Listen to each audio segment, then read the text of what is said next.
much I didn't know about, well, everything. But that the way around this was to ask questions. By doing that, I hope to make myself a better person and a better man.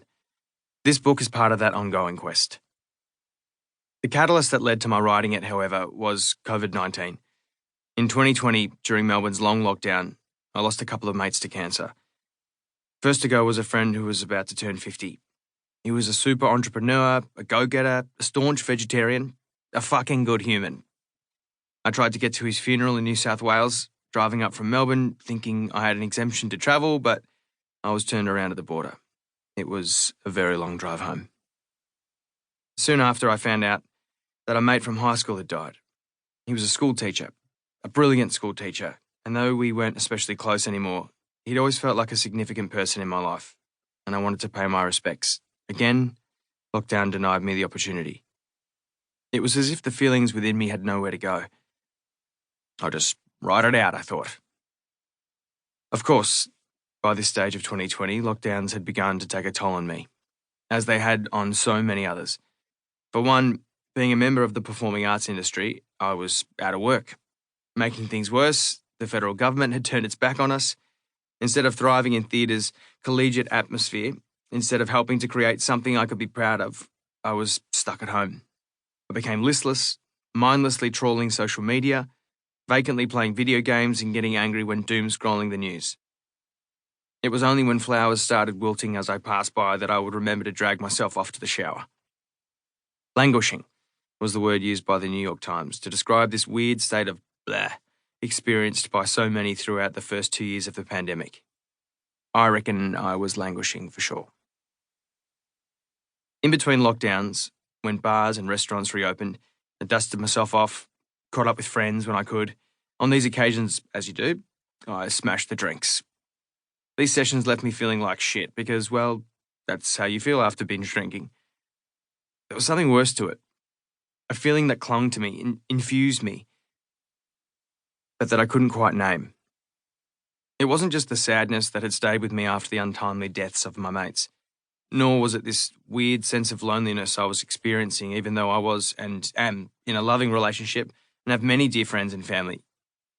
It was something else. Whatever it was, my awakening had stalled. I was in a hole. The deaths of my two mates prompted me to pull myself out. As I continued to mourn them, I was made to face my own mortality, and it prompted me to ask myself some tough questions. What am I doing with my time here? What would Joe do? What would Michael do?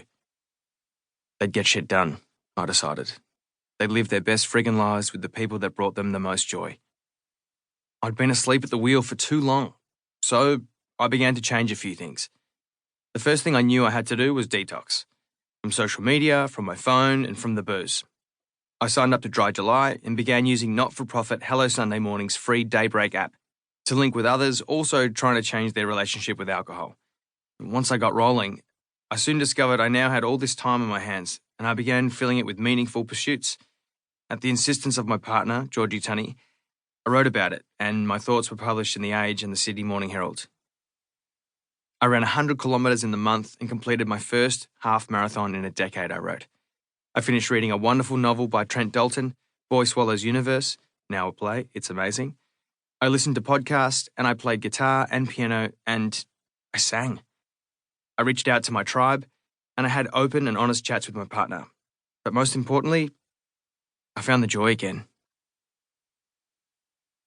This article attracted a lot of attention and I realised I'd touched a nerve. Men, in particular, were drawn to my story, not just because of what I said, but that I'd said it in the first place. It's desperately sad and frustrating, but for all the improvements in this area over the past decades, for all the work being done by individuals and organisations, men are still reluctant to open up and to show vulnerability. And this reticence has consequences, some of them tragic. I've learned a lot about this in my years as an ambassador for Are You OK?, a non-profit suicide prevention organisation founded by Gavin Larkin in 2009. I met with Martin Hughes at a firm press after the article was published, and putting on a show had its genesis in that meeting. We discussed many things that day, not least my struggles to keep my head above water and my decision to share those struggles. How representative was I of the typical